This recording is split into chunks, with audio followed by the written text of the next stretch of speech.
Los años 60 fueron para México una década de contrastes brutales.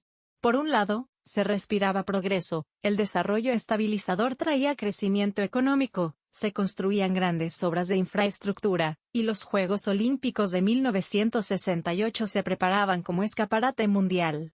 Por otro lado, debajo de la superficie reluciente, hervía una olla de presión.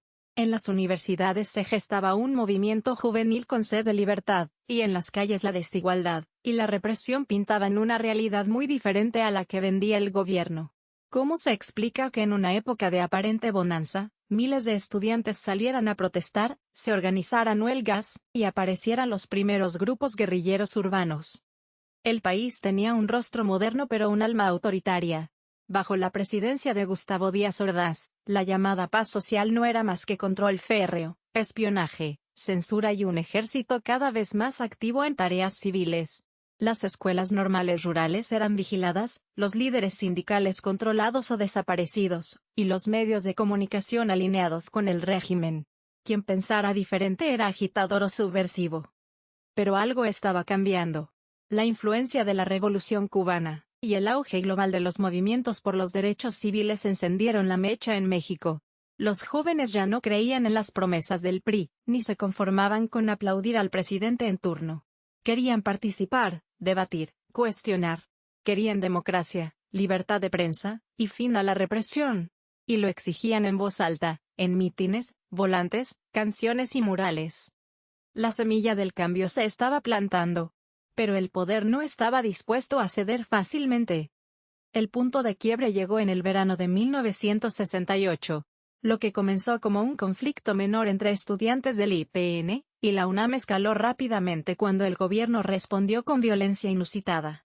En lugar de mediar, el Estado golpeó. Literalmente. El 26 de julio, una marcha pacífica fue reprimida con brutalidad. Días después, el ejército irrumpía con tanquetas en el casco de Santo Tomás, y más tarde ocuparía la mismísima UNAM, una afrenta impensable para la autonomía universitaria. La respuesta no se hizo esperar. Miles de jóvenes, maestros, obreros y ciudadanos indignados se unieron en marchas cada vez más numerosas. Así nació formalmente el Consejo Nacional de Huelga, CNH, la voz organizada de los estudiantes, con un pliego petitorio claro: liberación de presos políticos, desaparición del cuerpo de granaderos, derogación de los delitos políticos, y respeto a las libertades democráticas. La sociedad mexicana se polarizó. Mientras algunos veían a los jóvenes como agitadores influenciados por ideologías extranjeras, otros reconocían su valor al poner sobre la mesa los abusos del poder. Lo cierto es que el movimiento fue una sacudida histórica. Por primera vez en décadas, se cuestionaba frontalmente al régimen. Se multiplicaron los mítines, las brigadas informativas, las asambleas. Las calles se convirtieron en aulas y trincheras. El Estado, sin embargo, no tenía intención de ceder. Para Díaz Ordaz y su gabinete, el control del país estaba por encima de cualquier derecho. Se construyó una narrativa de complot internacional para justificar la represión.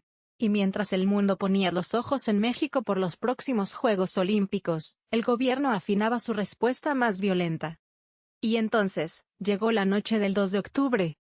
La tarde del 2 de octubre de 1968, la Plaza de las Tres Culturas en Tlatelolco se llenó de miles de personas. La intención era realizar un mitin pacífico para continuar las protestas estudiantiles, a solo 10 días de que iniciaran los Juegos Olímpicos en la Ciudad de México. Lo que nadie sabía es que esa tarde se convertiría en una de las más oscuras de la historia moderna del país. A las 6:10 de la tarde, comenzó el caos. Un helicóptero lanzó bengalas, y desde los edificios cercanos se escucharon los primeros disparos. El ejército, que rodeaba la plaza, respondió abriendo fuego. Cuerpos cayeron, padres corrieron con sus hijos, estudiantes se refugiaron en los departamentos cercanos. Nadie entendía lo que pasaba, pero todos sabían que era una masacre. Durante horas, los disparos no cesaron. Los soldados irrumpieron en departamentos, golpearon, arrestaron. El número exacto de muertos aún es tema de debate. El gobierno dijo que fueron alrededor de 20. Testigos, periodistas y documentos desclasificados aseguran que fueron muchos más, quizá 200, quizá más de 300. Lo más atroz no fue solo la violencia, sino el silencio posterior. Los medios de comunicación, alineados con el régimen, no reportaron lo ocurrido con veracidad. El periódico oficialista decía: Tlatelolco, la situación está bajo control. El mensaje era claro: no pasó nada, sigan adelante. Pero la sociedad no olvidó. La frase 2 de octubre no se olvida nació ese día, y ha sido el eco de una herida que aún no cierra del todo. Tlatelolco fue el recordatorio brutal de que en México, el poder podía aplastar sin consecuencias. Pero también fue el nacimiento de una conciencia colectiva que ya no se apagaría. Tras la masacre de Tlatelolco, México ya no fue el mismo. Aunque el Estado intentó pasar página rápidamente, las secuelas quedaron sembradas en la conciencia de toda una generación. El miedo convivía con la indignación. Muchos de los jóvenes que vivieron el 68, aún sin haber sido parte del movimiento, crecieron con una nueva forma de entender la política, la justicia y la libertad. El país había sido testigo de que la represión era real, tangible, y podía caer sobre cualquier ciudadano que se atreviera a alzar la voz. El movimiento estudiantil no consiguió todas sus demandas, pero sí logró algo fundamental: romper el mito de la autoridad incuestionable. Las universidades se convirtieron en espacios de crítica, los movimientos sociales comenzaron a organizarse con mayor madurez, y los años siguientes vieron nacer nuevas luchas por derechos laborales, justicia agraria, y libertad de prensa. Surgieron grupos guerrilleros como una expresión radical del desencanto, y también florecieron medios alternativos, colectivos artísticos y publicaciones independientes que nutrían una nueva narrativa nacional. Al interior del sistema, también hubo sacudidas. La élite política entendió que el autoritarismo puro tenía un costo. Aunque las elecciones seguían siendo controladas, la presión ciudadana comenzó a empujar cambios paulatinos. Lentamente, surgieron partidos de oposición más sólidos, y las reformas políticas de los años 70, aunque insuficientes, fueron intentos de contener una sociedad que ya no aceptaba del todo el silencio y la censura. El legado del 68 fue sembrar duda en una nación acostumbrada a obedecer. Fue la chispa de una transformación que tomaría décadas en madurar, pero que inició en las aulas, en las marchas, y en el recuerdo de los caídos en Tlatelolco. La memoria se convirtió en resistencia.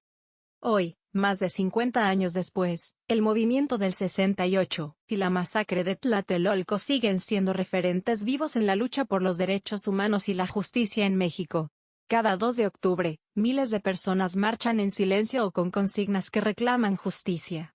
Las nuevas generaciones, aunque no vivieron aquellos años, heredan la memoria a través de testimonios, documentales, libros y abuelas o abuelos que les cuentan lo que la prensa ocultó. 2 de octubre no se olvida no es solo una frase, es una promesa de no permitir que el poder actúe sin consecuencias. Las instituciones también han cambiado, aunque de forma desigual. Se han abierto archivos, han surgido comisiones de la verdad, y algunas figuras del gobierno han reconocido públicamente los excesos del pasado. Pero aún hay heridas sin sanar, preguntas sin responder, culpables que nunca enfrentaron la justicia. Para muchos, el 68 es una deuda pendiente que no puede saldarse solo con homenajes. Además, los ecos del autoritarismo aún resuenan en otras formas, en los desaparecidos actuales, en la represión a periodistas, en la impunidad cotidiana. Por eso, recordar el 68 no es mirar al pasado con nostalgia, sino mirar al presente con ojos críticos y al futuro con responsabilidad. La disidencia, la organización ciudadana, el derecho a protestar, siguen siendo fundamentales. Y es que en el fondo, el México de los años 60 nos dejó una lección que no caduca: cuando el poder teme a la juventud que piensa, cuando la represión reemplaza al diálogo, y cuando el Estado calla en lugar de escuchar, la sociedad tiene la obligación moral de resistir. Porque solo desde la memoria se puede construir una democracia verdadera. Y porque cada generación tiene su propio 68 que escribir o evitar.